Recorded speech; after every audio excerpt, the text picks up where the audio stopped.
Well, if you don't get a volunteer, just tell somebody they're going to do something. So Nahiwi's asked me to welcome you to the second day of this hui. It's the most incredible day yesterday. A lot of the science was a bit above me, but I think we get down to the nitty-gritty of the locals this year. So I have pleasure in opening your second day of the hui.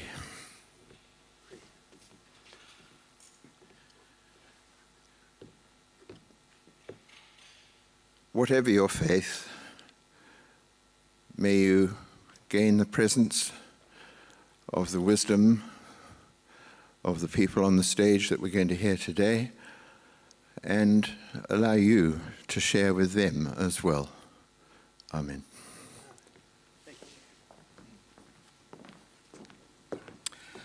Thank you, Patrick, and thank you, Nahiwi, for bringing Patrick up and getting him to do that. That's really wonderful. I would also like to welcome you all here today for our second session of this water symposium. And as Patrick said, yesterday was quite incredible. And if you didn't learn something from yesterday, then I'm sure you had your ears blocked, because there was something for all of us. It was a most incredible series of short lectures on topics which are very relevant to us today.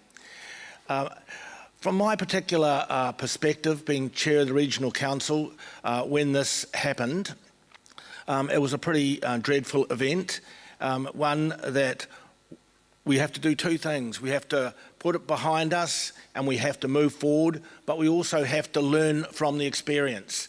And as we go forward, be innovative, take our region forward and learn from the experience like no other region can do, because we lived it and we have the ability to take it forward. And I think the people that spoke to us yesterday gave us that kind of vision that we can grasp. But it's ours to grasp, and it's ours to learn from the lessons, and it's and take it and make our region something special in the future. So that's what I took from it, and I hope you also take from this, from yesterday and from today. Now, the first session today, we have our three chief executives, who are probably some of the most important people in our region. Us politicians think we're important, but actually the real work is done by the three guys behind us. In this state, they are all guys. They're the ones that lead our respective community groups, whether it be the Regional Council, the Hastings District Council, and of course our health board. So they are hugely important. And what is most important is that they get to know each other and they work together for the betterment of our region. And we weren't so good at that in the past. So that's one of the things that we've really got to focus on. And I know that all three of them are hugely focused on that going forward. Now, there's three of them, and originally there was only going to be two for the same time frame, so I've had a serious chat to them, because whilst they're the ones that do the job, today I'm the boss. So I've told them I want to keep them within that time frame as best we can, so to keep within the hour. So I'm asking them to trim their speeches a little bit, and hopefully give some time for you to ask the questions that you want to ask them. The first of our speakers is Kevin Snee, known to all of you. It's fair to say that Kevin and I have different views at different times and haven't always seen eye to eye. But I would say he runs one of the most efficient hospitals, health centres in New Zealand. And any one of you, and all of you would have used it, or a relation would have used it, will know how good it is to have such an efficient, well-run, friendly hospital. And that breaks even. And it's one of the few hospital boards that lives within its budget. So he does an exceptional job for us, and I welcome him to the stage.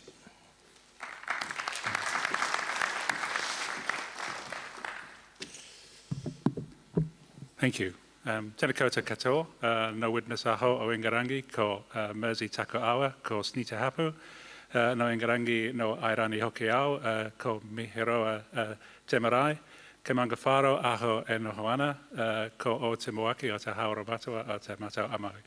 ko Kevin Sniaho.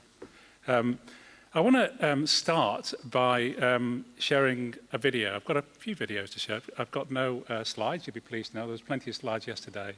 The video I'm going to show you to start with is a video, it's quite a long video, sorry, and I hope I'll stick within time. But it's of Havelock North GP Peter Cullen. Some of you may know him.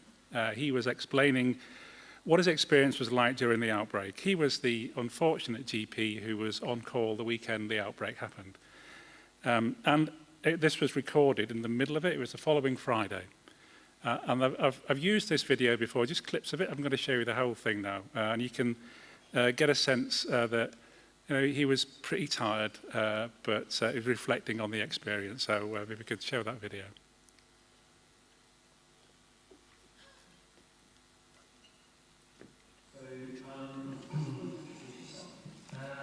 Well, my name's Peter Cullen. I'm a GP here at Untitled Practice. I've been here 10 years. And so we have a main practice in Havelock North. We have 6 doctors here. There's 2 other GPs who work in solo practices, and we service between us probably 11 or 12,000 of the population of Havelock North. And I had the honour of being the doctor on call on Friday, Saturday and Sunday as this adventure unfurled. And so, I've watched it happen, and I guess I get to tell my story. Yeah, well, go ahead. Well, if you want it from the start, I guess we became aware that there was an outbreak of some type of gastroenteritis illness in Havelock, sort of Wednesday, Thursday, and clearly on Friday last week. Most of these outbreaks are caused by norovirus, and that is a very contagious virus, and so the rest homes have protocols. They swung into action. They isolated people, hand washing, gloves, gowns. And we were bracing ourselves, I guess, for a norovirus outbreak. Norovirus is nasty, but only lasts 24, 48 hours. Very easily passed from person to person. And I got the call on Friday. Well, actually, the first I found out about it was via Facebook. My son said that there was something in the water, and I got a call very shortly afterwards from Sandra B, who's in the disaster organisation, the DHB, informing me as the doctor on call that there was a problem in the water supply in Havelock North. Early indications showed it was probably Campylobacter. And that the DHB were investigating and going to institute whatever was required.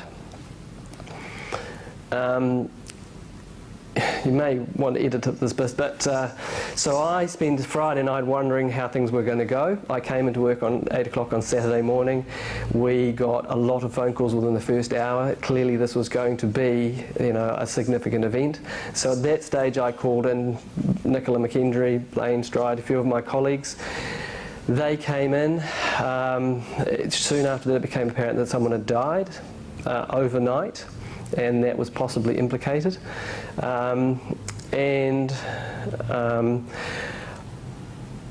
I'm not sure if this is appropriate, but I would like the public opportunity to thank the relatives of that woman. She was a customer of mine. She was a lovely lady, and they made some her family made some brave and key decisions on that morning, and I think they should be publicly thanked for that, if that's appropriate. And so we instituted a plan. We quickly became apparent we could not see all of the people affected by this illness. We became increasingly confident we knew what the diagnosis was, Campylobacter. Campylobacter is a dreadful illness. It lasts 5 to 7 days. Vomiting, abdominal pain, temperatures, muscle aches, bone pain, and dreadful diarrhea, often with blood. And so we very quickly instituted a telephone triage system, and that is how we've managed this whole outbreak. And we believe that that was an appropriate way to manage it, and we're going to gather the data, but we think we've done a pretty good job, but only time will tell. We're not going to pat ourselves on the back. And so we concentrated on that. Everyone that rang, we rang them back. We triaged them as their symptoms. We knew most of the people. We had their records, and so we could then tell what their background wellness was, what they had other illnesses, medication, and importantly their age. And we concentrated on seeing the people who were elderly, frail, had other medical illnesses, the small children. Saturday was a dreadful day, in my experience, certainly the worst day I've had as a doctor in living memory. But we got through it. And then on Saturday afternoon, the DHB contacted me to say they were instituting their disaster sort of structure, has a name, I forget, and that was a good thing. So they were in constant contact with me and other staff here as to how they could help. Liz Stockley especially was very good. Chris McKenna got the district nurses out.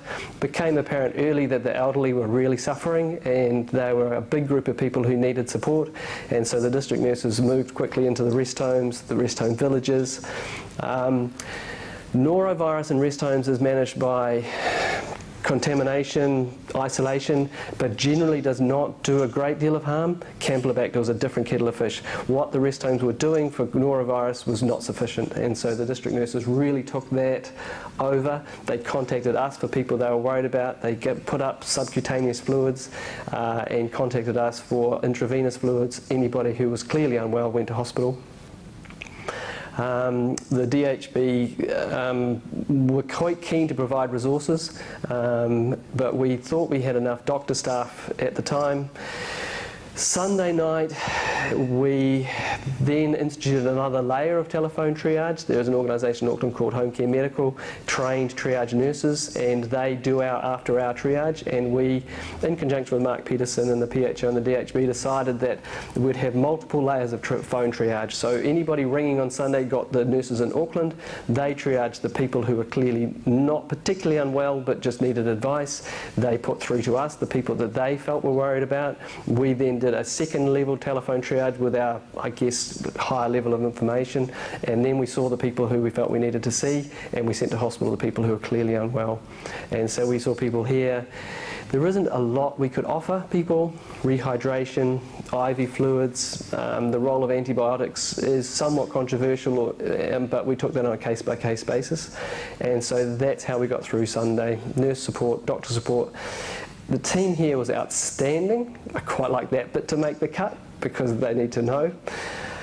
And then Monday morning we knew was going to be bad. There are a lot of our customers are hardy folk, and they would have been sitting at home suffering in silence waiting for everyone to come to work on Monday, and so we knew Monday was going to be bad. So we rolled through our telephone triage system to all of the doctors and the nurses and the administration staff arriving on Monday. It wasn't perfect. There's at least one person that we missed who ended up in hospital much sicker than she should have been, and I apologise to her, and I have, and she's been great. She's graciously accepted that. But we instituted really a disaster plan for Monday, Tuesday and Wednesday. We didn't see as many people as the public probably thought we should have or could have, but we talked to everybody on the phone. We then identified all our at-risk people over 80. The PHO arranged to send in registered nurses to ring everybody. So I think there's an attitude out there that should have been more door knocking. I think we did door knocking, but by phone. And so we rang all of our customers over 80. Took us a couple of days, but we got there. We tried to identify all our other at-risk groups, type 1 diabetes, and to contact them.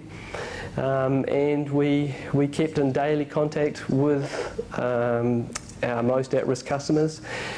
People who were at home who couldn't come and see us, who would normally have to go and see, we didn't have the medical staff. At that stage we had one doctor home unwell, we had a nurse home unwell, we had two other doctors feeling unwell, and so that was a dodgy time, but the district nurses stepped up. They went for us, they gave them subcutaneous fluids, they kept in contact with us, and that's a DHB service, and that was gratefully accepted. We survived mostly on coffee. The PHO bought a certain amount of that and provided us with food, and that was good too. And so we did all right, I think. The team was outstanding. Tuesday was much the same as Monday. Wednesday, perhaps there was a slight improvement in the numbers of people, but the nature of Campylobacter is it goes on. And people, the community also stepped up here, I believe, too. People looked after their neighbours. The supermarket sold water at cost. Fluid water was donated. And the community really did rally around, I think. But the nature of the illness, Campylobacter, it goes on. 5 days, 7 days. People cope well for the first 48 hours, but you know, you can only do it so long, and so we, I guess, saw more people because they'd been unwell for longer, you know, we provided the service that we could provide, and the hospital was the backup. And today, thankfully, touch wood, or Formica, the numbers seem to be dropping, and we're all very grateful for that because we're somewhat near the end of our tether. One thing though, every day that I came to work this week, it's been quite hard work, but I've been very grateful that actually I've been working rather than actually at home having this dreadful illness. Amazing.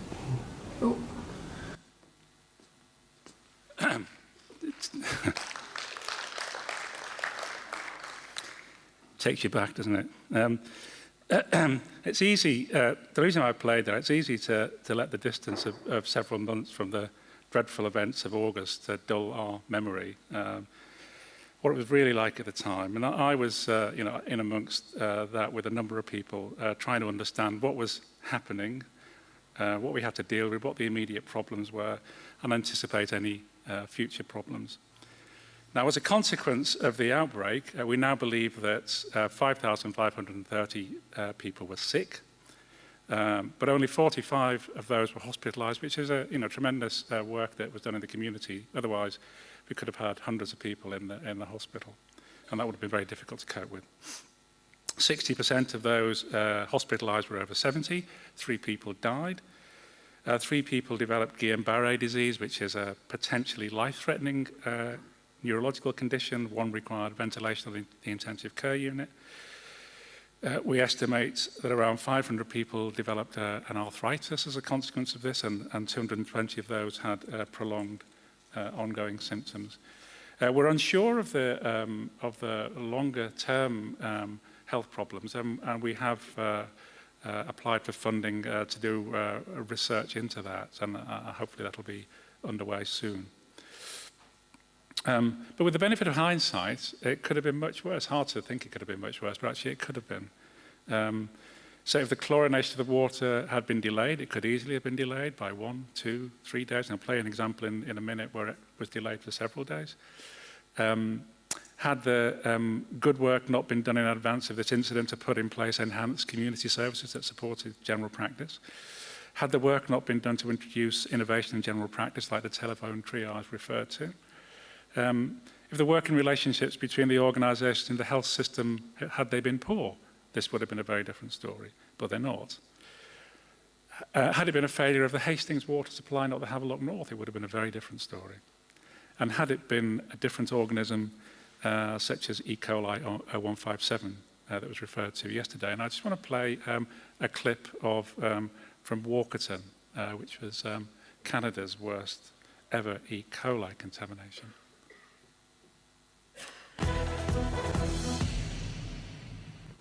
10 years later, while some people are able to move on with their lives, others are still living with the consequences of that contamination.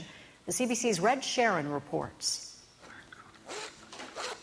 4 times a day, every day, 12-year-old Cody Hamill tests his blood. What's your level? 8. For Cody and his mom, Tracy, the testing, the insulin pump, and all the medication have become almost routine. But what they've been living with for the past 10 years has been anything but. Because he's already been in kidney failure and still has high protein levels, which means you're still in kidney failure, that's what they really have to watch. They are the doctors who saved his life when at the age of 2 his kidneys failed, he went into a coma, and then suffered congestive heart failure. Cody, along with 2,300 others, became infected with deadly E. coli bacteria that seeped undetected from cattle waste runoff and into Walkerton's water supply. 7 people died. For far too long, Cody's doctor worried he may be the 8th. He said, Tracy, I'll be honest, he said, I've done all I can do. It's up to God in prayer to do the rest. Today, on the streets of Walkerton, it's hard to find somebody that wasn't touched by the tragedy. An inquiry found government cutbacks and a mismanaged system were to blame.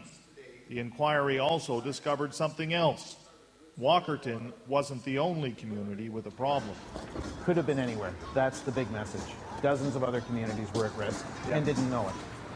Bruce Davidson of the Walkerton Concerned Citizens Group has traveled across the country speaking about what happened here and doing research. He points out to people that on any given day across Canada, there can be as many as 1,000 boil water orders, an indication that many water systems, their water systems, are still vulnerable. This is not something that is a terrible thing that happened to one community, but has no bearing or reference to their own position or their own safety. This is a very real item. This is state-of-the-art, hands-on technology training. The response by the Ontario government, some here have called it guilt money, is to build a $10 million water training facility. Most of Ontario's water system operators have now been trained here, and others come from across Canada and around the world. We've had people from China here at least twice, Malaysia. Hello, we're done here. Denmark. Yeah. And the community itself now has what is... Thank you. The organism in Walkerton, Canada, were in a small community. 7 people died, half the community became ill, and a number of often young people suffered long-term effects of the disease. Compounding, as was said there, the Walkerton Public Utilities Commission not acting swiftly and attempting to cover up the problem. And as we heard yesterday, if we had the same organism here, which is present in New Zealand, we could have had, the estimate yesterday was 50 people who had died as a result of it. If you apply that to Hastings, it's even greater numbers. So it could have been worse, and we have no reason for any complacency whatsoever. And as I've highlighted already, the response to the outbreak here was reasonably well managed, and I think whilst we managed the outbreak reasonably well, I'd like to show you another quick clip, which I think sums up my view on the overall. It's from my early childhood. This.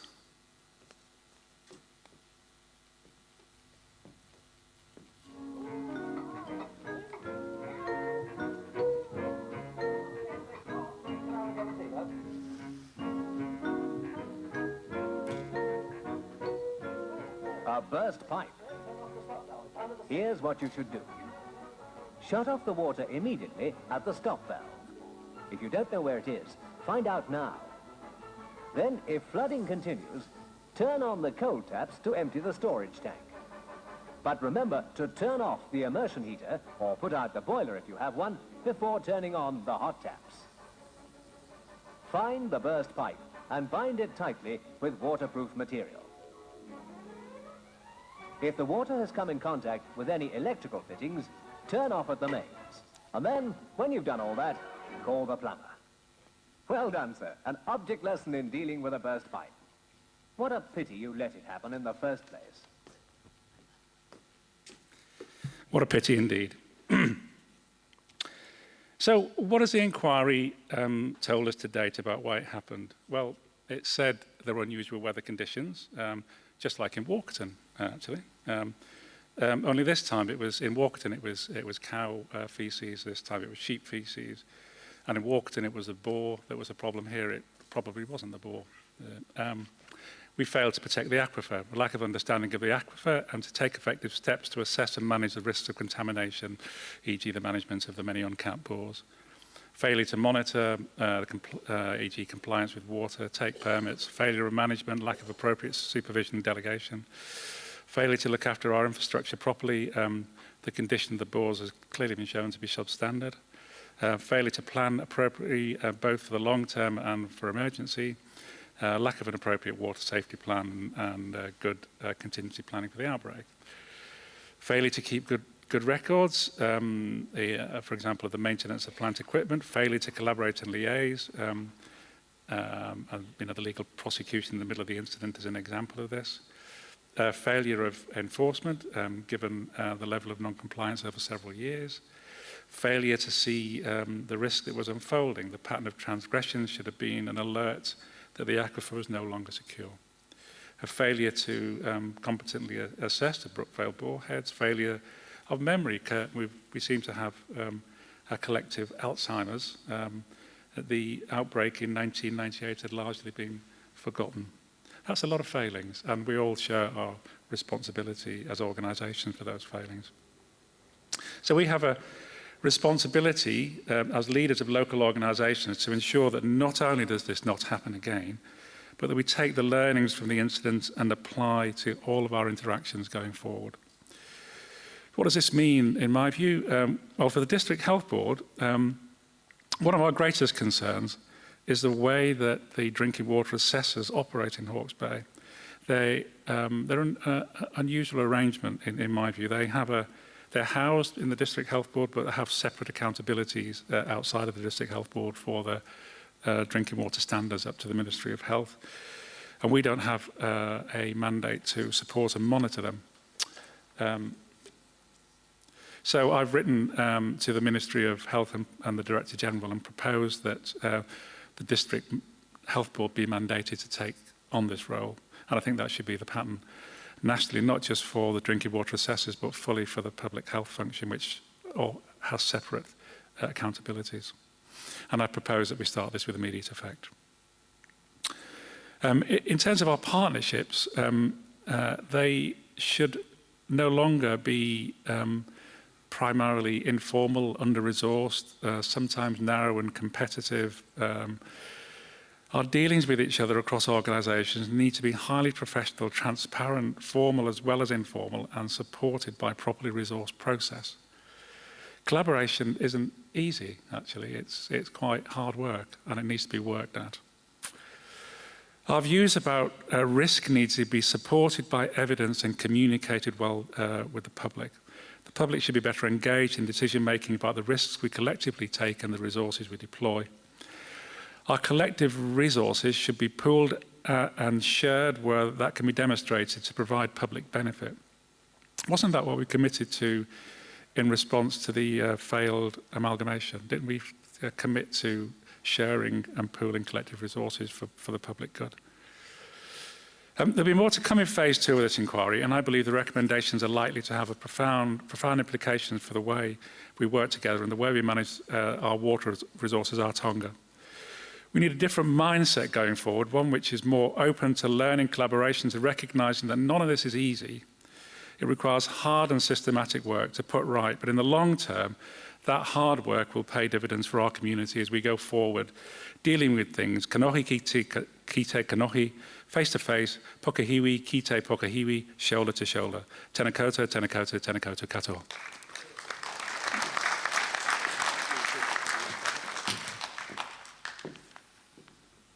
Thank you, Kevin. That was marvellous. Our next speaker is Ross McLeod, who will be known to most of you as well. Ross is the Chief Executive of Hastings District Council, and he was at the sharp end of the Havelock North water crisis. And I watched him, because I've known Ross for a long time, and I watched him dig in, I watched him worry, I watched him agonise over it, but I watched him just get on with the job. And during that process, he didn't blame anybody. He just tried to find out what was going on, tried to find out if they'd made any failings, and of course we all had. And in the end, once he had made up his mind, he faced his council and he said, I'm taking full responsibility for this. And so I greatly admire him for that, and I welcome him to the podium.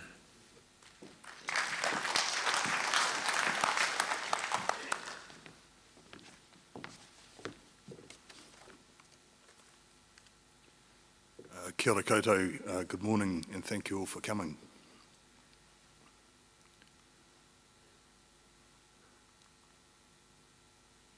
I might just get you at the back to change the slides if that's okay. Next slide. My role this morning is to provide a drinking water supply perspective sort of into the topic of fresh water. And I'm going to do that through the lens of the contamination event and the findings of the government inquiry, the science investigations that support those findings, and also what we're doing to fix the failings that occurred. And at the end, I'll just try to make some observations of a more general nature. Next slide, please. I'll go through this reasonably quickly because for those of you who were here yesterday, Dr. Brent Gilpin covered a lot of this. This is, hopefully from that photo you can see a piece of Brookvale Road, Brookvale Bore 1, and the pond areas in the headwaters of the Mangateretere stream that are highlighted.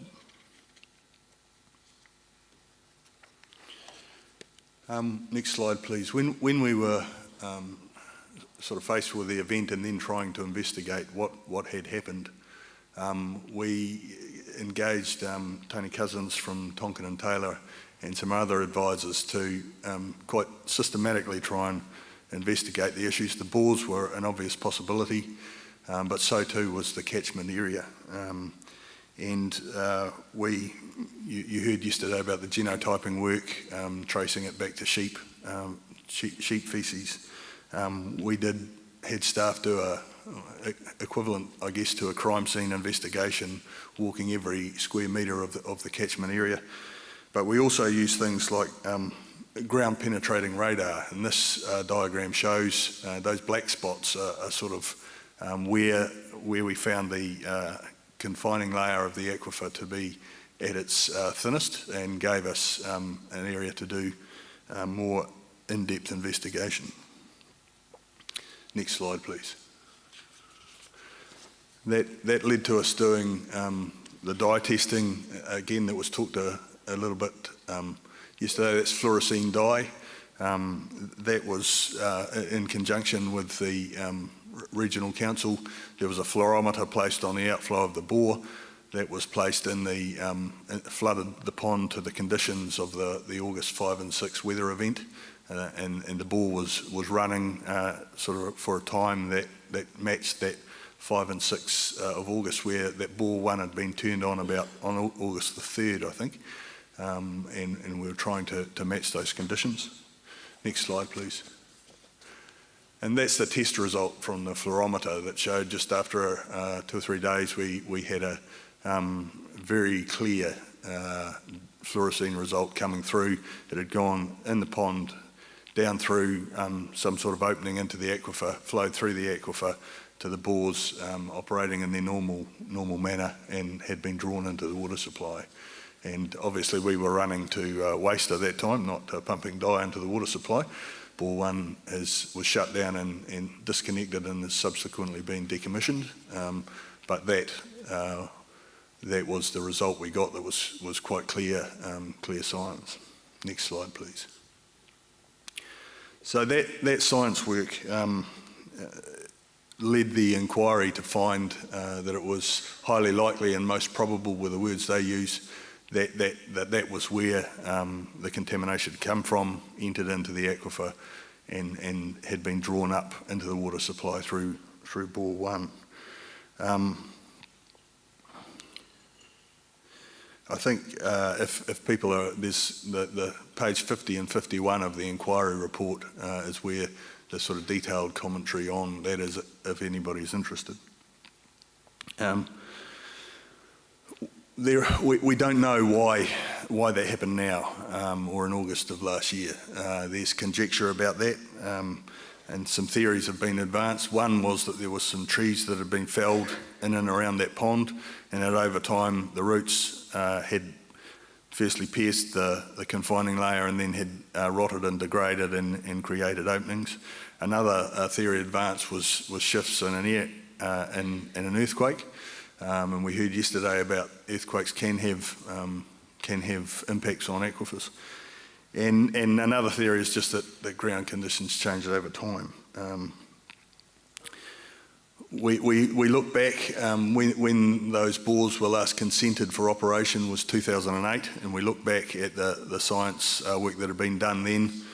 And that said, not extensively, but the expert sort of hydrology and geology advice was that that pond, that stream, was not a losing stream, that surface water didn't flow into the aquifer, but that the stream recharged, that springs that recharged the stream were affected.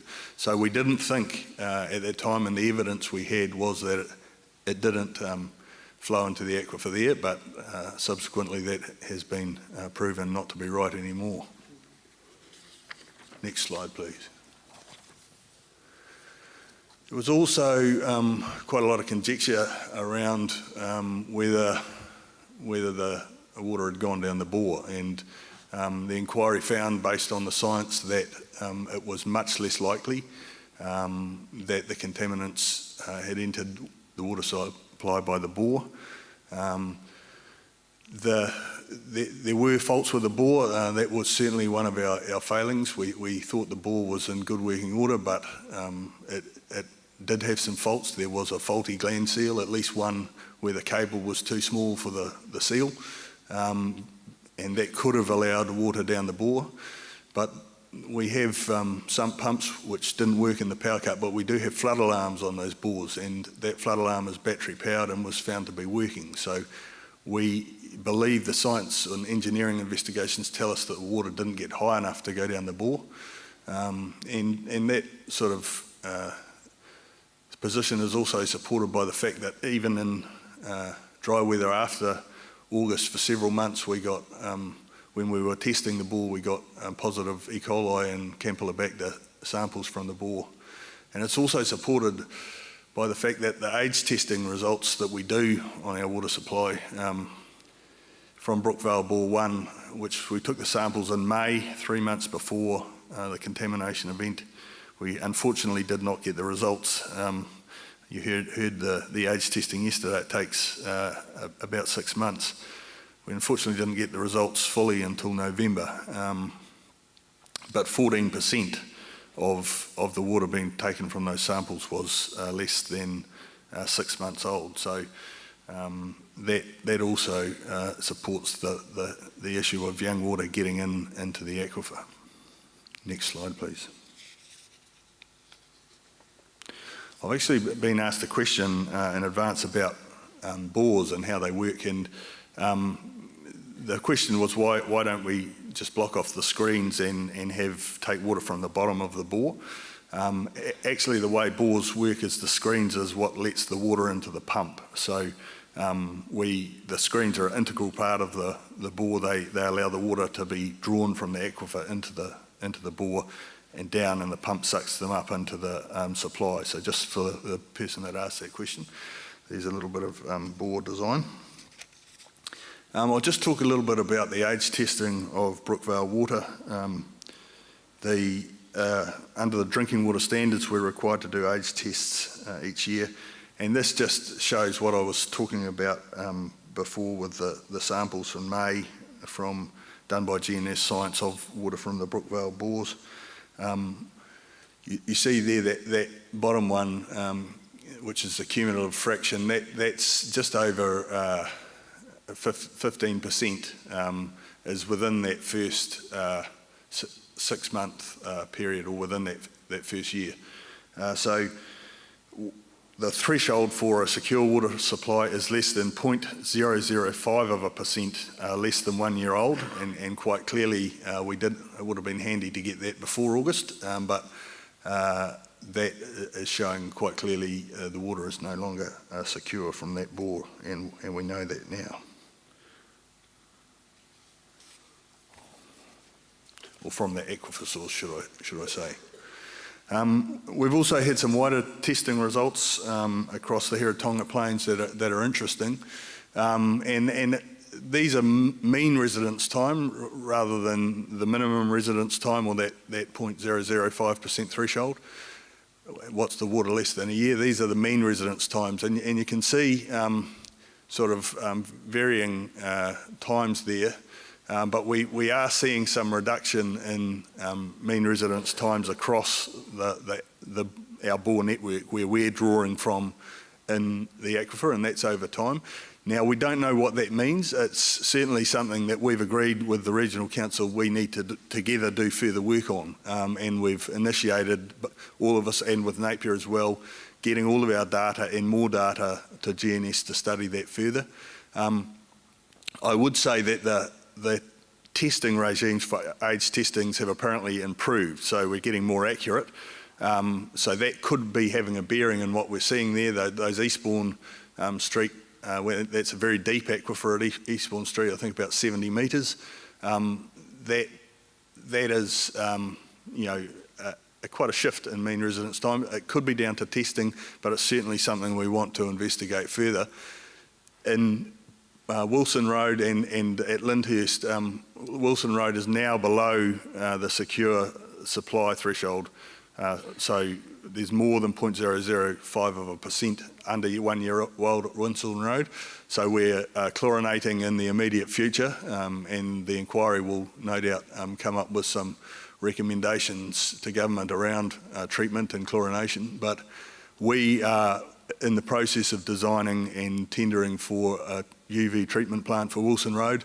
We'll also be doing that at Frimley, where it's on getting close to the line, and we're also looking at Portsmouth as well. So we have the treatment for bacteria in there with chlorination, but we're also looking at those other treatment options, given the age of the water seems to be getting younger. Next slide, please. I also want to talk about our water investment strategy just a little bit. And there's been some comment in the media around we were going to a new water source at Whakatū, and then we just decided not to invest in that. In 2009, we did identify we needed to potentially identify and invest in new water sources.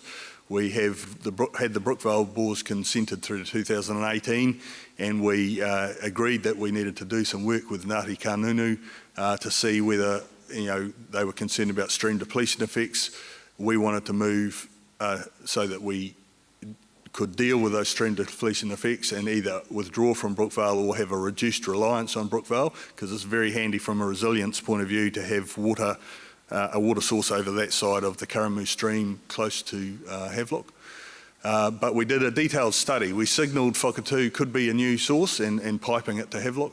But we undertook to do a detailed study, which was the Optimatics report that we received in 2011. And based on that, we sort of decided to move away from the Whakatū project and move to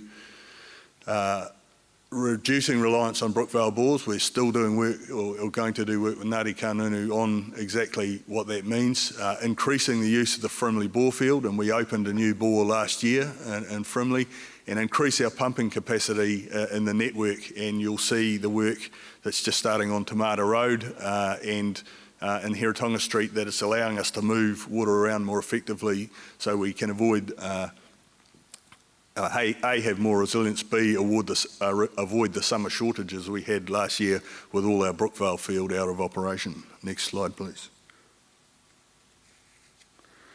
I'll just note on Whakatū though, as people are saying that's the best part of the aquifer and we should be using that. We've found quite a significant water of 2 years old in our existing Whakatū aquifer that services the Whakatū village. So this is an issue, we're getting down to the line there, that this is an issue we're going to have to address, and I think it's probably going to be through a combination of new water sources and also treatment, that we're safeguarding the community in case there's more changes that occur. I want to turn now to the findings or some of the other findings of the inquiry aside from cause. And the inquiry found that no party was found to have caused the gastro outbreak, but as Dr. Snee has traversed, a number of parties have found to have failings. And I want to look at the Hastings District Council ones. It was, as we looked through our own operation and as we went through the inquiry, it was quite significant disappointment to me that we did have a number of failings in our operations, and they were things that in some cases were being reported that were in good shape. It was also concerning that we as a team had not picked up on some of those. We had failings in how we'd characterised the risks and dealt with those. We certainly had failings in the quality of our water safety plan. We had one, but in that risk management, it was not up to standard, and we hadn't sort of seen that. We had a lack of escalation of problems that were being raised by the drinking water assessors were not being escalated through the organisation. Our maintenance was insufficient in rigour and in number of checks. Our record keeping of that was very, very poor, and our speed of action in responding to the drinking water assessors' concerns was not up to scratch either. There was the incident and event in 1998, and there was very few records of that. It was unknown within the organisation, even though it had been raised by drinking water assessors to certain staff. We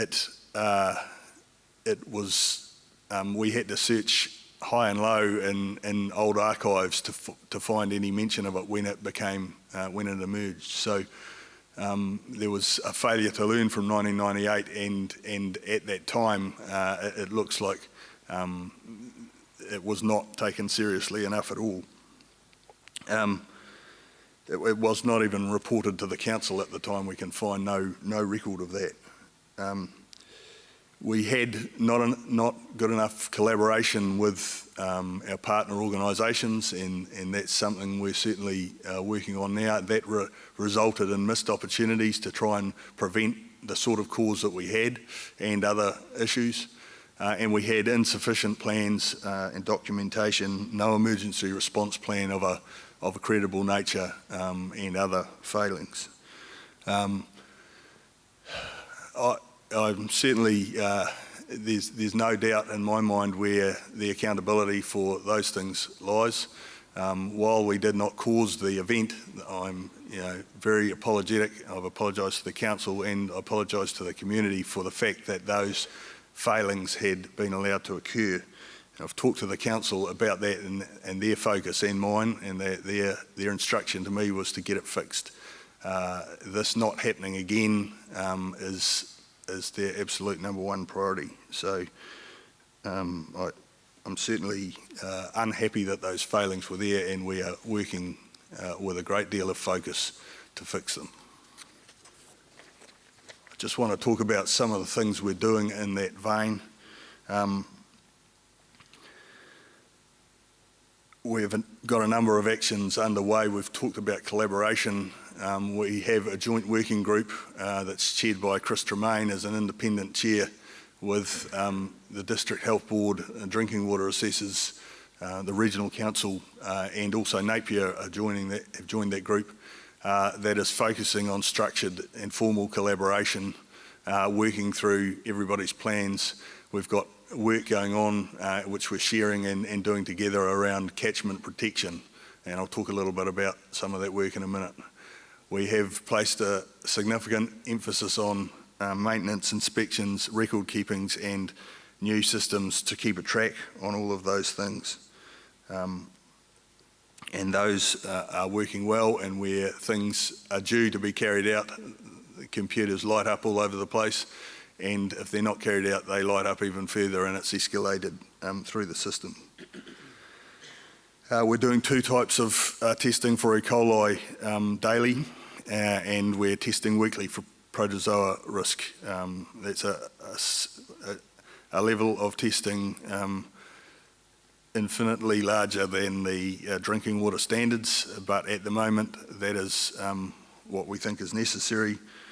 We've put treatment on the Brookvale number 3 bore with UV treatment, cartridge filtration and chlorination is a backup, and chlorination is across the network. We need that because of some of the tests we've had at other bores and because of that young age water issues. We are investigating, and the question of chlorination is a matter that stage 2 of the inquiry will consider, but we're not able to remove that in the foreseeable future. We are putting in a major funding injection the council has put in for investigating new water sources for building treatment across the network and for increasing that capacity further of able to move water around from sources. We certainly will be looking at new water sources. We will be looking at the Tomoana area, which provides potentially quite a point of resilience for the northern part of Hastings and a pipeline across to Havelock. We'll also be looking at Whakatū and at other potential sources in the deep aquifer. We have done a bore, I think it was mentioned yesterday. We dug a 150 metre bore at Brookvale to see what was down at deeper depths. Some of it did have quite heavy water and there was insufficient water at other depths at Brookvale, so it wasn't generating good, and that was in the last 2 to 3 years that bore went down, I think. I've commissioned international water safety expertise to work alongside our team and the other experts like Tonkin and Taylor that we're using to help us make sure we're providing safe drinking water and viable good investment decisions. And I've commissioned a review of our water operations, which is due to be reported to me next week and to the council next Friday. So that will look at how we're resourcing our systems, our capability, our capacity, whether we've got the right things in place and what we need to improve in that whole water management space. And we've brought in a new water safety plan and new emergency response plans and a range of other initiatives that are all designed to make sure this can't happen again and put us in a different space in terms of risk management. That work is ongoing and will be for some time. Next slide, please. This is just a picture of the catchment investigation work. That's sort of looking, those circles of where water gets drawn from in 1 year into the bore fields. So looking at where we need to have catchment protection or look at issues. Next slide, please. This is showing the sort of broader picture of those catchments and the other bores, the other bore permits. Those blue dots are bore permits within the others. So, you know, we'll have a collective job to do of looking at the security of all that, what's going on in our catchments, what's going on above the ground, what risks there are to the aquifer below. Next slide, please. And that's a picture of the treatment plant at Brookvale 3. There's some of the pipes drawing from the ground and the pipe work drawing from the water coming into the bore. I think the big shiny stainless steel cylinder is a lot of the cartridge filters, and the container behind is where the monitoring and control equipment and the UV plant, the UV treatment pod actually sits. It was quite astounding to me. The actual UV filter is a cylinder about that long and about that round, and that does the job. So it's amazing what they can achieve. Next slide, please. Just that UV plant, it can be relocated. So if we decide to abandon Brookvale, most of it can be taken and used elsewhere. And it's been designed for the quite high pressures that we pump at. And it's also going to be a base model for other plants when we roll them out. So just some observations to finish with. As I've sort of covered, first of all, our immediate imperative is to get our own house in order and make sure that we have got all risks managed sufficiently and we're providing safe drinking water with an absolute assurance. The inquiry, one of the things the inquiry talked about was a standard of care in water supply and a standard of care equivalent to the airline industry in terms of safety and risk. And it's very hard to argue with that, and I certainly wouldn't. But I'm not sure that the actual standards of the water industry in New Zealand are where they are and how they compare to that standard. Because when I've listened to other people who know a lot more about this than me around the industry, and I'm certainly not making excuses for our failings, we were probably not out of step for the wider water industry in this country. So there's issues we need to address across the industry. And we've seen, since Havelock North, this has obviously become more a matter of interest in the media and in discussion. We've seen the Auckland issues with landslides into their dams. We've seen issues with Hutt Valley aquifers after the earthquakes, and we've seen E. coli readings there, and we've seen even locally in Napier starting to get some E. coli readings. So we need to make sure that we're taking the lessons from Havelock and applying them across the industry. I think we have a changing context. This is top of mind now, but also we're in a debate about fresh water, about swimmable rivers and the standards for those, about where are our priorities for water use, about water bottling, and about the AIDS testing results we're seeing, so that context as well. And we've got some of our values possibly coming into conflict with each other as a society. So how are we going to resolve those? You don't know how much you value something until it comes into conflict with something else you value. How are we going to get through some of those things? As Amir talked about yesterday, how we've encouraged this country's grown on the back of farming and rural production, and I certainly don't criticise that. But how are we going to manage the conflicting values that are emerging? Have we been taking water for granted? I think Kevin used the word complacency, and we need to jolt ourselves. I'd certainly say we're not complacent anymore if we were, but how are we going to deal with these issues and make sure there's sufficient attention on them, both as an organisation but as a wider sort of community. And I think finally I'll come back to what we heard at the opening yesterday about water as a taonga. It is something precious. We had illustrated only too clearly and starkly what can happen when things go wrong. And I think we need to work look at our values and look at how we're actually operating, and do we need to change. Technical fixes are one thing, but sometimes it's like climate change. What do we need to change in our values and behaviours, rather than just hoping somebody invents something that'll take the CO2 away? So it may be the same here. Anyway, those are my concluding thoughts. Thank you for listening. Thank you.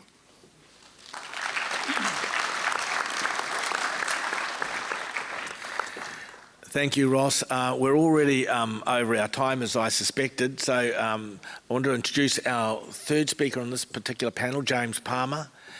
James is our new CEO. When I say our, the Hawke's Bay Regional Council's new CEO, not quite yet, but appointed. I personally am really looking forward to working with James. I know the rest of the council are. He's an innovative, clear thinker. And one of the most important things that we want to do as a council and with our new chief executive is to embrace the partnership model with our other councils, with Tangata Whenua, and with everybody in our community. So with that, I'd like to introduce James. Morena koutou, good morning everyone. Look, just before I start, can I acknowledge Peak Church and just thank you for sharing your building with us and being our hosts over these 2 days, and also just acknowledge Anna Sanders and Rowan Wallace from the Hastings District Council have done much of the organising and running around on this event. But it is very much a collective endeavour with the 4 entities who are hosting you all today and certainly yesterday as well.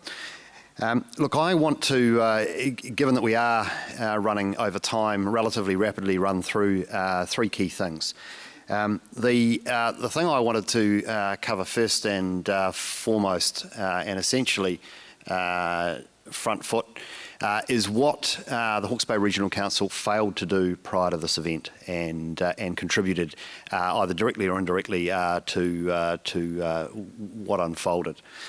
I then want to go on and just cover what we did immediately after the event by way of our investigations, and then finally and more positively talk about what we're doing collectively with our regional partners in the present, and what we intend doing in the few days, in the next few years, to ensure that this event absolutely never happens again. So just going through to the outbreak itself and what we failed to do prior to that. Most of it has been covered well by the Commission of Inquiry. One of the first things that they talked about was the 2008 consent process, which Ross touched on as well. The inquiry criticised the fact that the Regional Council relied on the information provided by the applicant, who was the Hastings District Council, in assessing the effects of the Brookvale bores. And one of the things they noted is we didn't take into account the effect of the activity on itself, which is to say we didn't look at whether or not the operation of the Brookvale bores actually created a risk to the public drinking supply. And we were very much focused on the environmental effects at the time, on the effects on other groundwater users in the environment, and the downstream effects on the Mangateretere stream from reducing flows into the springs that fed the stream, and the environmental effects that were created. Nobody in the 2008 consenting process was focused on the safety of the operation of those bores in relation to the public drinking supply. So an absolute failing on our behalf, and I think this is where the inquiry has highlighted that regional councils actually have a stronger responsibility than most regional councils, including the Hawke's Bay Regional Council, had previously considered with respect to drinking water safety. When it came to the bores, we also relied upon the consent holder to provide us with their reports on the conditions of the bores. So the consents did require that the bores were well maintained and the wellheads were secure. And in the event, of course, as we've come to understand, certainly at Brookvale 1, they were not, and that was acknowledged by the Hastings District Council in their acceptance of the infringement notice which was served on them, and the fine that was subsequently paid. But we very much were passive as an organisation. We didn't go and inspect those bores ourselves or have somebody inspect them on our behalf, and that's certainly something from now on we will ensure that we do. In terms of resource consents that came through in the intervening period, and there were some resource consents at the tomato mushrooms factory, while we did know that we needed to take into account effects on the drinking water supply under the National Environmental Standard, we didn't do that as thoroughly as we might, and our systems and processes were not foolproof, if you like. And so that is an area in which we didn't do our job as well as we could. One of the other things that we're required to do under that National Environmental Standard is to assess whether there are any permitted activities upstream of any drinking water supply that could have an adverse impact on drinking water safety. Now, the Tamata aquifer, as it's known, is fed both by the Tukituki River and by the Hiratonga aquifer. And a decision was taken when the Tukituki plan change was undertaken was to deal with those upstream risks in the context of the tank plan change, which we'll talk about later today, which is the Hiratonga zone. So the work that the Regional Council needed to do to assess whether there were any upstream risks to these bores is still a work in progress. And so that was unfinished business at the time of the outbreak. The other thing that the inquiry found that we failed to do is we failed to convey to the District Council and District Health Board the significance of some repeated E. coli and total coliform findings we were having in a monitoring bore which is close to the Brookvale bore field and just next to tomato mushrooms. It's a very shallow monitoring bore at only 8 metres, and so the E. coli findings in there were not entirely unexpected, but the fact that they occurred probably should have been a bit of a trigger for everyone that a bore, and in the case of Brookvale 1, that's only 11 metres to the top of the screen, so comparatively a very, very shallow bore in an area which we did know in 2008 was not entirely confined. In fact, it was described as being potentially semi-confined. So again, with the benefit of hindsight, I think it's relatively obvious that the Brookvale bore field is not a great place to draw a public drinking supply from at that depth. Relatively shallow and only semi-confined. I think overall it's fair to say that the Regional Council, sorry, I'll just go back to that last one, is very much focused on protecting drinking water sources at scale. So I'll go through some of the data on this in a moment, but we tend to think about the aquifer over its totality. We have a representative network of monitoring sites and they are periodically measured. So we're looking for major trends and changes. What we're not doing and haven't done, and were criticised by the inquiry for not doing, is looking at very, very localised sources of contamination immediately surrounding our public drinking supplies. We had envisaged that that was the responsibility under the Health Act for a drinking water supply, to be managing those very, very immediate risks. And so that's something that we will have to do differently in the future. Now, what we did immediately following the investigation is that we marshalled all the resources within the council we could to get into the field. This is immediately following the outbreak, and working with the District Council and the DHB on trying to find out where the source of contamination was coming from. And certainly our concern was that there was some degree of pervasive contamination of the aquifer. So we took advice from ESR Science, and they gave us a methodology to follow, which involved, first of all, identifying the potential sources of contamination. I just want to acknowledge the Hawke's Bay Regional Council compliance staff and science staff that ran around those fields in the immediate environment collecting faeces samples. Not a particularly pleasant job, but they collected a very, very large number of those, and they subsequently were critical for us to understand the source of the contamination. We were also recommended to identify various pathways, and we did that. And one of the conversations we had very early was with our consulting hydrologist about the Mangateretere stream. And the advice we had initially was that it would take a minimum of 4 days for water to come from the Mangateretere stream through the aquifer and into the bottom of the bores. And on the basis that we'd had a storm event and we seemed to see the first clinical presentations possibly within a couple of days, didn't look like a likely source, but we were subsequently disabused of that. So the other thing we did is we did a screening approach around all the water sampling we were doing. First of all, testing of whether there was any fecal contamination in terms of an E. coli. If an E. coli was found, then we'd test for Campylobacter, and then if we get a strike for Campylobacter, then we'd do the genotyping to find out what was the source of that Campylobacter. So what did that process show us? These maps have been provided a number of times, so should be relatively well understood to everyone in the room. The transit time for water from the Tukituki River to the Brookvale bores is expected to be in the order of a couple of weeks. So it's a relatively large distance, it's a couple of kilometres, and we did not expect that water was being drawn from there. The source was most likely to be more localised.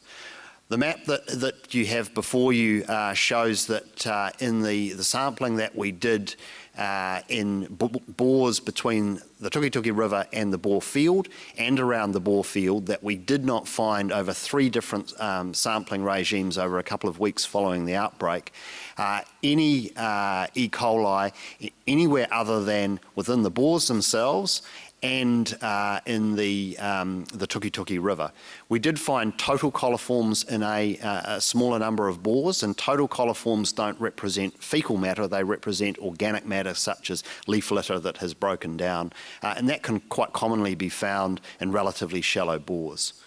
If we zoom in a little bit closer to the Brookvale field, you'll see that there are bore samples that we took immediately either side of bore number 2 and very, very close there to bore 1, and one right beside the Mangateretere stream over to the right-hand side of the picture. and a couple just further beyond. Now, again, through 3 sampling cycles, no E. coli found in those. So that gave us some confidence that we were not seeing contamination of the aquifer around the Brookvale bore environment.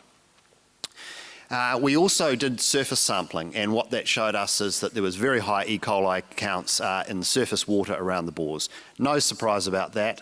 E. coli is prevalent in the environment.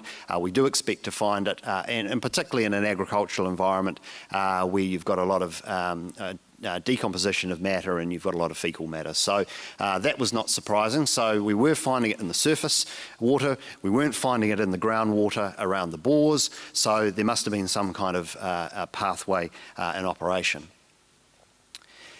So what our investigation showed us overall is that there was no evidence of wider contamination of the groundwater, and that still remains the case. The DNA work which the Regional Council commissioned identified that the sheep in the paddock across the road were the most likely source because of the correlation between the genotyping of the Campylobacter found in the human population and that was found in the faeces from the sheep. So we had a high degree of confidence that the sheep were the source, and we had a couple of flow paths. So one was through the Mangateretere stream and possibly going down into groundwater, and overland flow also to the Brookvale bores. And as is well understood, the Brookvale bores have a design feature which is not acceptable today, but at the time they were built below ground and actually in stormwater drains. And the flow modelling and our physical testing showed that certainly large volumes of contaminated water could have come off the paddocks and ended up in those drains and around the bores. We were very, very fortunate in this incident that Dr. Stephen Swaby, the Chief Scientist at the Regional Council, had previous experience of doing dye testing of wells in Australia, and his former employer held a fluorimeter which nobody else in New Zealand had, which he had purchased and had never been used. And so we got that on an aeroplane straight away and brought it over, and Stephen's expertise enabled us to partner with the Hastings District Council to do the dye testing. And Ross put up the breakthrough curve in terms of that fluorescence. And I think, look, everyone was surprised that it was found actually, I think, about in 26 hours or thereabouts. So what that demonstrated was that surface water was being pulled down through the pumping action of the bore and travelling in a relatively short period of time through into the reticulated system. And I do want to make the point there that what has been demonstrated as a consequence of this research and investigation is not that we've got contamination seeping down and meandering its way to the bottom of the bore in some kind of surprising fashion. We actually have a municipal supply bore that pumps at very high rates, and what it's doing is it's drawing down. And previously we knew it was depressurising streams, but we now know that it was drawing water effectively from the surface down into the aquifer. The other thing which we did simultaneously was the flood modelling and the physical testing, and that demonstrated that the chamber flooding was certainly possible, and that was consistent with all of the physical evidence, which was that the chambers had repeated and extensive flooding previously, and there was lots of evidence in the chamber of that. But of course, as Ross pointed out, the flood float alarm did not activate, and that was not something that could be resolved by the science panel informing the inquiry. And there remains, I guess, a slight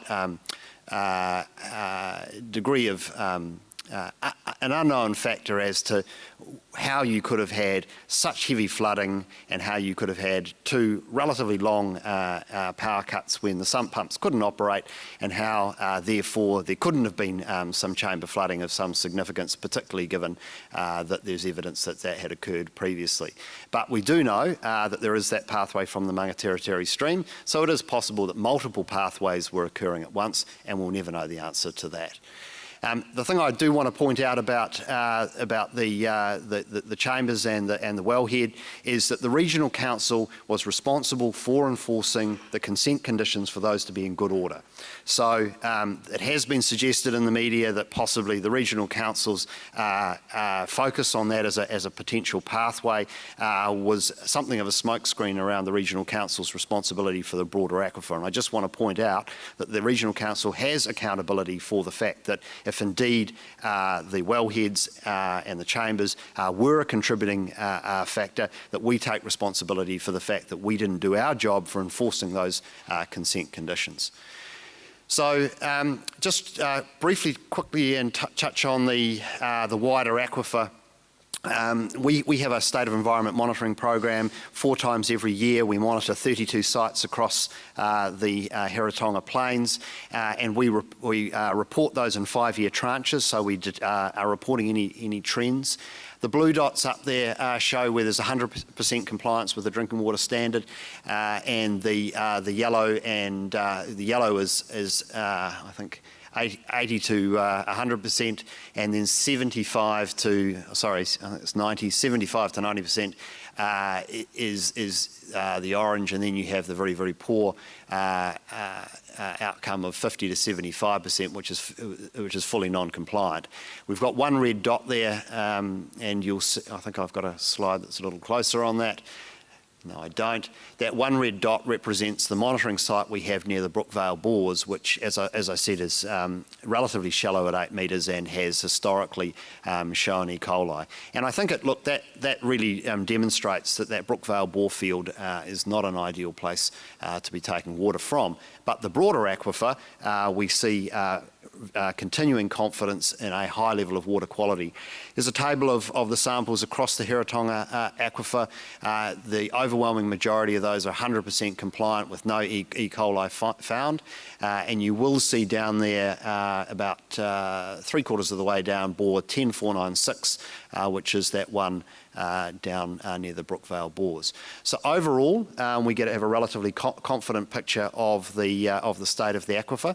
But what we do know is that in particular places there are some issues. And I think one of the things that is difficult for the public to often understand is that the aquifer is not one thing. And we often talk about it as the aquifer. But the aquifer is not a big underground lake. It is actually many aquifers and many layers of gravels. And in those you have water at various different depths. And so in certain places we have a completely unconfined aquifer, which effectively means that the aquifer almost, and the gravels almost go to the surface.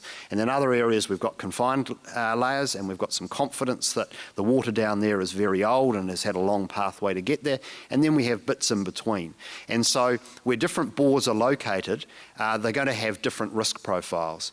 And indeed, the pumping action by some bores, and particularly the municipal supply bores, which are very high volume and they're running all year round, and a very dry period of time, do run the risk of drawing water further afield and from more shallower depths. The final thing that I just want to run through is what we've done and what we're doing. Presently, we're working with the Hastings District Council and the District Health Board on making a joint submission to stage 2 of the inquiry. So taking very much a joined-up approach to where we're going forward from here, and collectively recommending the way that we're going to manage drinking water supply in Hawke's Bay from now on. We have updated those resource consent processes I mentioned earlier internally to make sure that we have all the right steps in place to ensure that the risks around drinking water supplies are well considered prior to any consent being issued. We're also participating with the District Council and District Health Board on the joint working group, which is looking at the current supply and all the risks around that and managing that, including treatment. We're currently undertaking an audit of all registered drinking water suppliers in the region, and all of the private bores within 2-kilometre radius of each of those. So what we're trying to understand is what are the condition of all of those bores, and what risks might exist in that wider environment to those drinking water supplies. We're also reviewing that state of environment monitoring. I mentioned we've got 32 different monitoring points right across the aquifer. We're going to review whether or not that's adequate, whether we need to do it more frequently, whether we need to invest more in more monitoring bores. And it's highly likely that we'll be replacing the one down near the Brookvale bores and put something in which is more representative and gives us a better sense of the information there. We're also reviewing our monitoring compliance risk assessment. So one of the reasons why we did not regularly or did not at all monitor the condition of the Brookvale bores is that our risk assessment would have said the Hastings District Council's bigger organisation, it's got a drinking water supplier drinking water standard being monitored by a drinking water assessor, therefore we don't need to worry about that one. And we would have said that it's a low probability that there would be an issue. But it was very high consequence. So we're going to have to look at the way we do our monitoring compliance of all resource consents in the region, including those of other councils, and take into account the fact that while we should have some confidence that these may be being well maintained, in actual fact the consequence of them not being well maintained is so great that we're going to need to take that extra level of scrutiny over the top. The final thing is we are working with the Collaborative Tank Group on a plan change for the Heratonga zone, and that's going to set in place new rules for the way we manage land and water. And we will be looking at whether we're adequately managing the risks to the municipal supplies, the registered drinking water supplies as part of that, and what further rules we need to put in place around land use. And I guess as a final point I'd say, when we do that, one of the things we'll be considering is whether we need to make the grazing of sheep and other animals around the Brookvale area a prohibited activity, and effectively take away the rights of landowners to use their land in that way. And that's a relatively big step to take, and one of the balancing questions we have to have here is, does that make sense to ban all animals from the landscape in an area where you've got a relatively shallow bore and a high degree of unconfinement, or should we go back to the District Council and say, no, people should be able to have sheep here, but if you're going to put a bore here, it's going to need to be considerably deeper, and you're going to need to find an area of high confinement. So that's all I wanted to say. Thank you very much for your attention.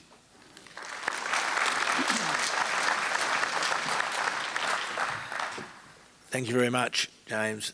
Now, I know there will be a lot of questions, so we're miles out of time, but I don't care. If you've got questions, that's what we're here to hear. Yes, and two down here. We'll start here.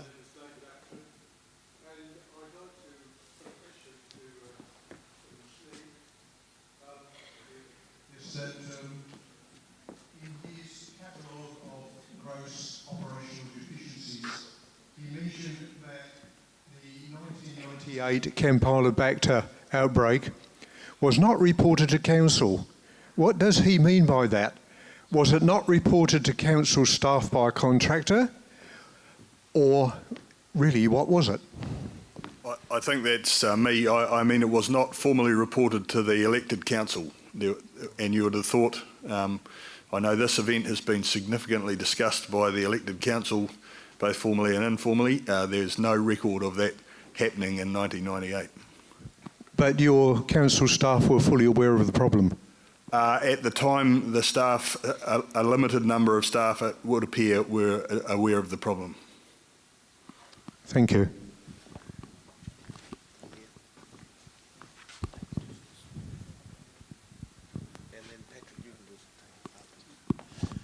Hi, Ian McIntosh. Thanks very much. That was highly informative, but it occurs to me that from what we've heard so far, the age of the water is a better indicator of potential risk than E. coli. Now, I'm aware that the E. coli test is quite a quick one, and the age of the water takes a lot longer, but are you going to try and find a method of assessing the age that is much faster and sort of matches the E. coli testing? No, that would be regional council, because I think it needs to go across the whole aquifer. So I think this is a matter that the stage 2 of the inquiry is going to need to provide some guidance on. Like you note, Mr. McIntosh, the time in which it takes to get the results back is very, very long, and that means that you can't take management action in response to that very quickly. The other thing is we're only presently doing it every 5 years. And one of the things that occurs to me is that the samples that have shown very young age were taken in May 2016. And if people think back to May 2016, we had one of the driest autumns on record. It was a very, very dry year. And it's possible that one of the reasons we are seeing that is that the aquifer of the water table may have been lower than normal, a very, very dry season, and so that heavy pumping action of those municipal bores could have been drawing more surface water or more shallow water, sorry, not surface, more shallow water than when the previous sample was taken 5 years before that, and then the sample before that was 10 years before that. So the frequency of it is quite unhelpful. So there's quite a lot more work we need to do around the practicalities of understanding age, and it may well be, and I think this is the situation the District Council's in at the moment, that chlorination and treatment is just a necessity until we are able to better understand the age of water and its movement through the aquifers. But it's highly indicative, isn't it? Well, as I say, it's hard to draw the conclusion how indicative it is when it's a sample that's taken once every 5 years as a one-off, and it's at a particular point in time in a year when it may be a very, very dry time of year, and it might not be indicative of what happens during other times of the year. I would just add to James's comments. I agree. This year we haven't got the results back from November, but we're taking seasonal samples. So we took some more samples in November. We should be getting the report on that in the next 2 weeks. Then we took some more samples in March. We'll probably take some more samples again shortly. So we can try and get a picture of what's happening through the year. I think I'd add that what you're highlighting is a need to inquire more, to take more care of the way we look at the risks that we're taking.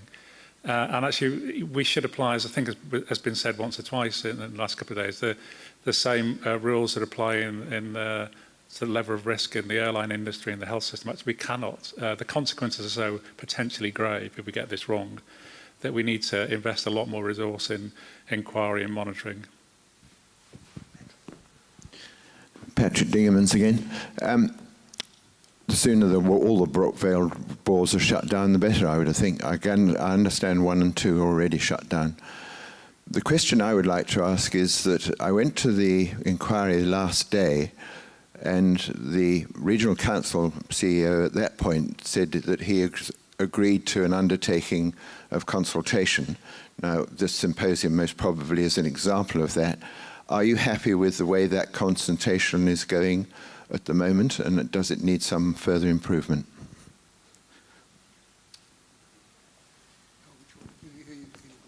All of them. Patrick, I assume you're talking about the consultation with the broader community? It was the inquiry, on the last day of the inquiry, your predecessor said that he went along with the statement of consultation with all the CEOs. Yeah, well, look, absolutely. I mean, we're working incredibly closely together as 3 organisations, and that's a daily endeavour. So certainly, I'm very satisfied with the commitment and the effort that we're putting in collectively to address where we're going from here. But look, I'd just make the comment in terms of broader engagement with the community. This is one but step. As we come down the home straight of this tank plan change, so this is reviewing all of the rules around land use and water management in the Hiratonga zone, there will be extensive further engagement with the community on what our collaborative stakeholder group has come up with. Thank you. I mean, I think, you know, we're learning about consultation as we go, I think. I don't think we've got it right to date. I think we're very, as I said in my presentation, we're quite poor at communicating risk and having a conversation about risk with the community. So I think what I'd like to see is more and deeper consultation with the community, not just about this, but about a range of other issues.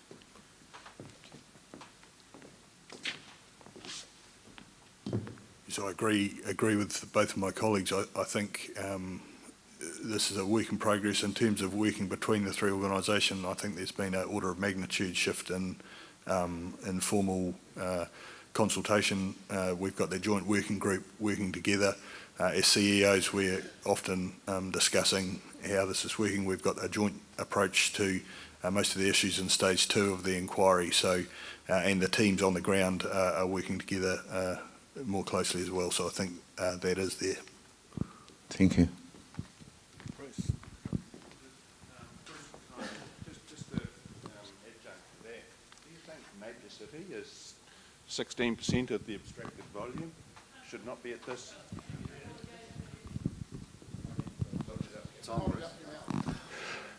Just as an adjunct to that, do you think Napier City is 16% of the abstracted volume from the aquifer? Should not be at these meetings?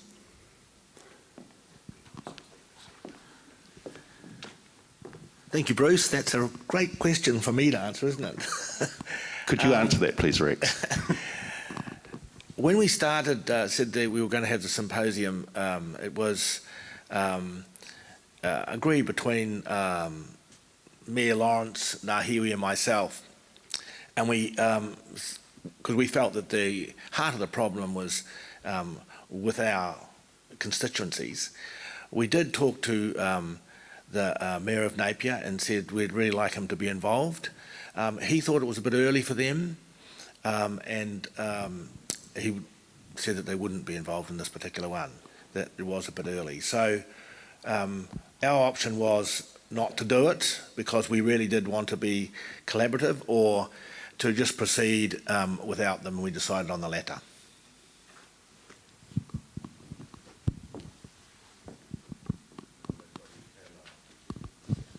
Good morning, Western Hazelwood. I can't stand up. I've got one concern of all the rural bores that orchardists, etc., are drinking from, and the issue of the new water. What's your attitude towards that going forward? I mean, there's many people drinking out of their own bores and not knowing whether there's new water in them or not. So it's, you know, there's a big dilemma there.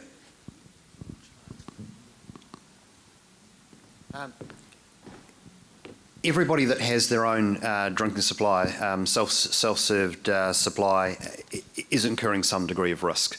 And that's because typically people don't have a testing regime, and I think probably the recommendation from the District Health Board is likely to be the fact that people should have some kind of treatment facility within their own property if they are genuinely concerned. Look, there are risks that can occur from wellhead not being secure, from the casing of a well deteriorating over time. So it's not just the aquifer itself.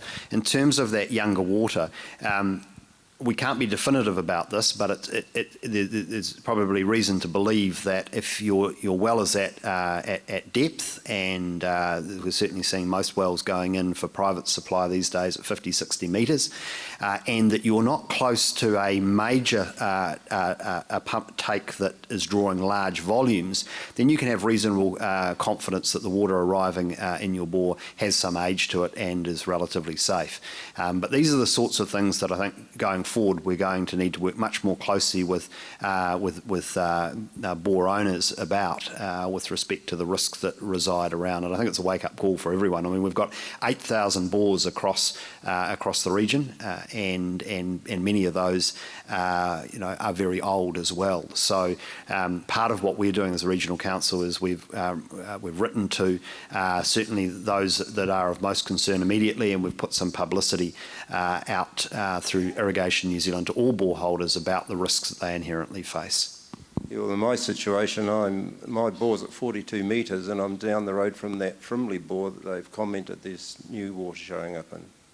Well, certainly your proximity to that bore may present a risk when it's pumping at high volume, particularly in drier times of the year.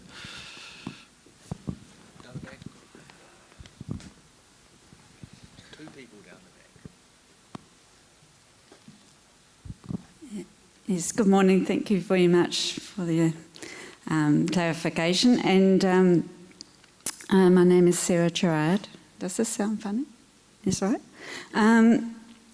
I'm just asking about, I've got two questions, maybe one I'll deal with, it's a technical question, just about multiple screens on bores. I'm just wondering if that's a good situation to have if we really want to be clear about where the water's been drawn from and how safe it is to drink. And secondly, the second question is, the bores tested at the time of the event, were they actually being drawn from at the time, and were they actually being drawn from that particular depth that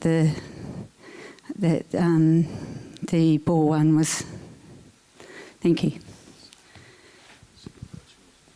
Shall I hang on to it? Just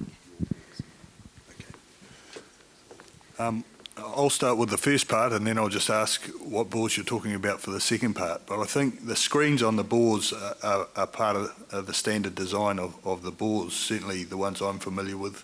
That's where the water gets into the pump to be pumped up. I guess, and I'm not an expert in this, but you've got the range of depth of your aquifer and you're trying to design your screens so that they're serving that length or that length of depth of the aquifer. So I think that's a fairly standard bore design. I was talking to a bore driller and he felt that would be a no-no to actually do multiple levels. So I might be wrong in his interpretation of that. But I'd need to take some technical advice on that. That's sort of standard, and these bores have all been installed by experienced well drillers. So it's not a some of them are old and standards might have changed over time, but they've certainly been installed in accordance with industry practice at the time and with the drinking water sort of standards at the time. Right, okay. The second part, were you talking about the Hastings District bores being tested? Or I think it's more of a question for Hawke's Bay Regional Council. Yeah, thank you. So in your investigation after the event, you've tested the different bores around the locality. Were those bores being drawn from at the time, and were they of a similar depth of aquifer? Thank you.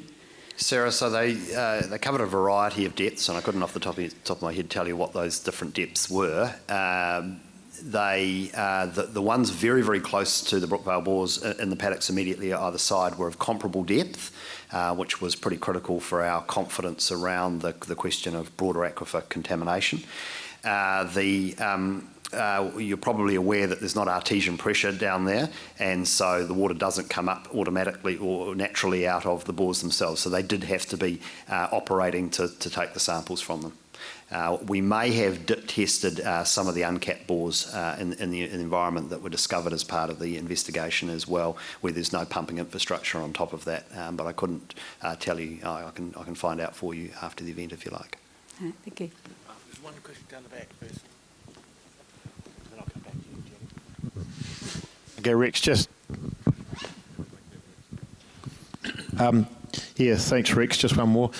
Just a question, and James, thank you very much for your presentation, but a question, and it's been talked in regards to the age of the water, and I was just actually surprised in your presentation that you didn't mention anything about that, but what is the Regional Council going to do looking forward in regards to the age of the water, the reason why we've got younger water coming up, and its relation to, if there is any relation to the actual draw-off, the huge amounts of draw-off that's actually occurring, not just in the municipal bores, but across those many thousands of actually draw-off points across the region.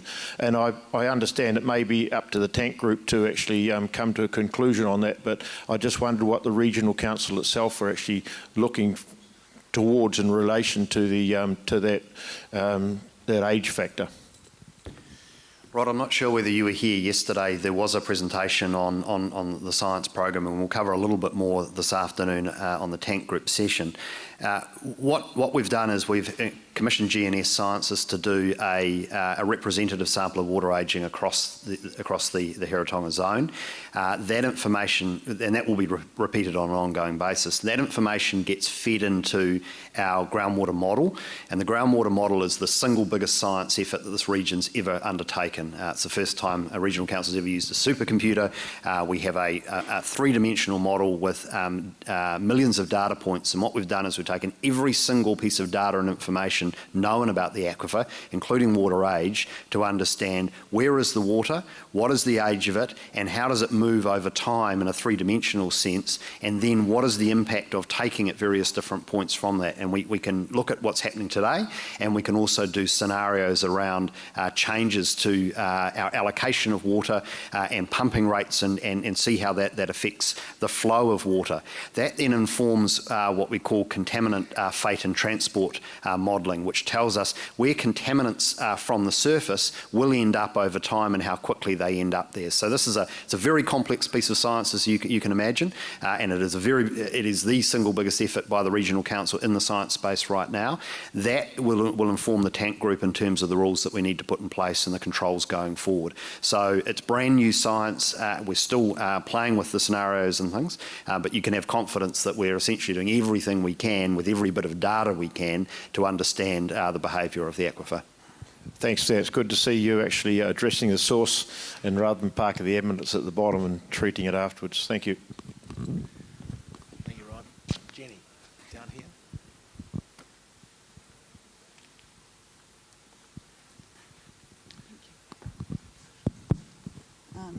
Great to hear from the CEOs. Thank you very much. Jenny Major. I had a 10-year career in human health as a nurse before going into biological sciences, focusing on aquatic environmental at postgraduate level. Did my master's through NIWA, located down there in Greta Point. So what? Morbidity and mortality of humans is basically why we're here.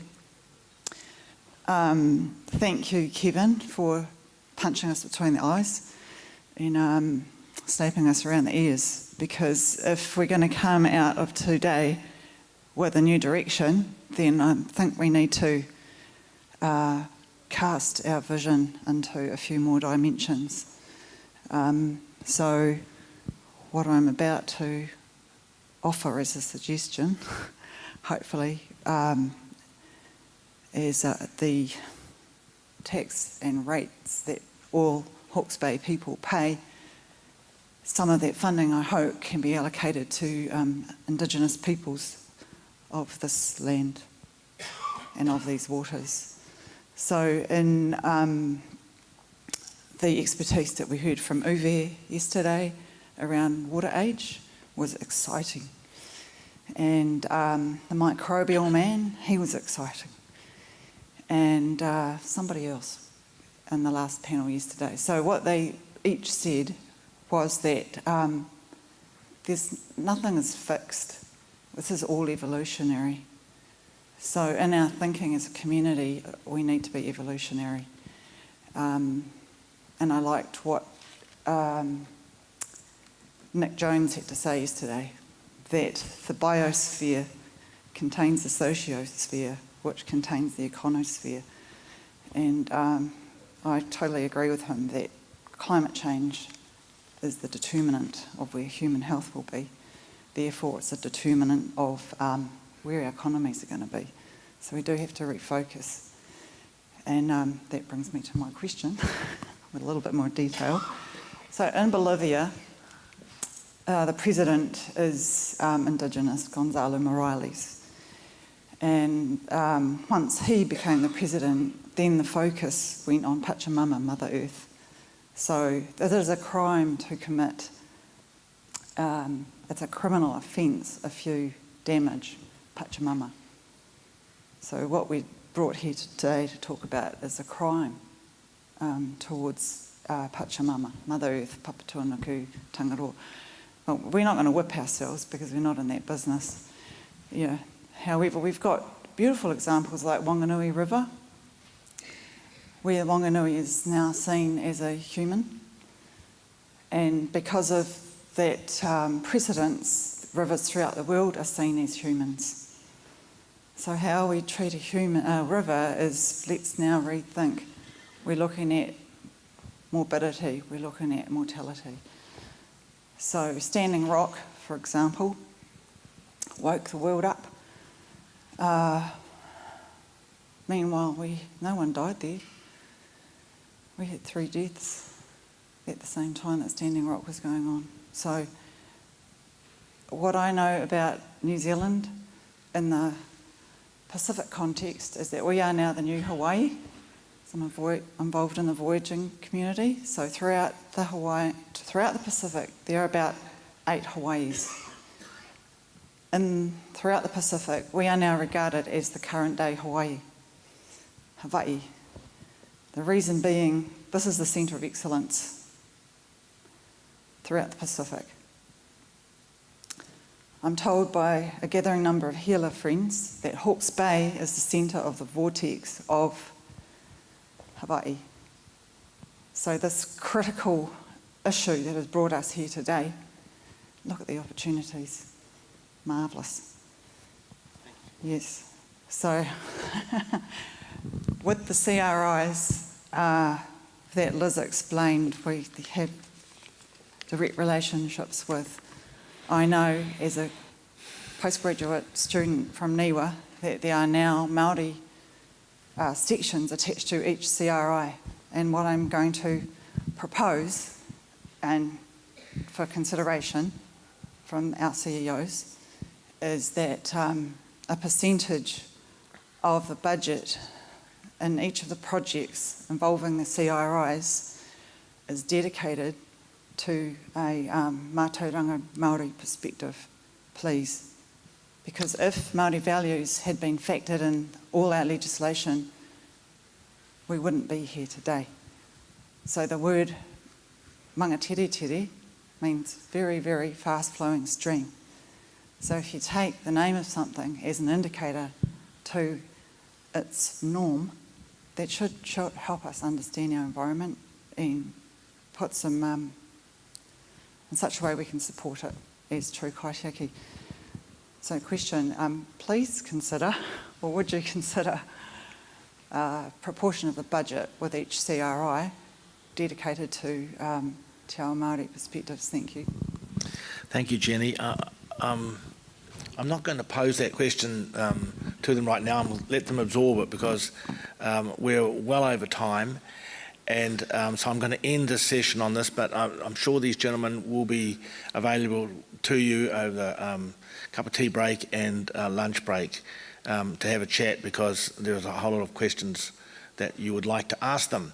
But I'd like to thank them for their very good, very frank and free comment. And I think it's been very valuable for me particularly, and certainly for all of you. So thank you very much, guys.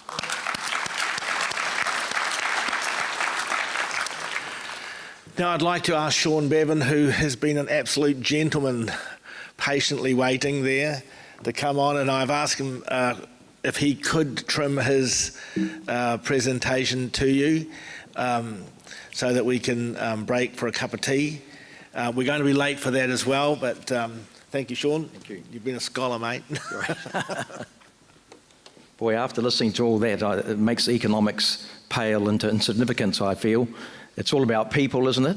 And good health and water. And then economics comes some way behind in second place.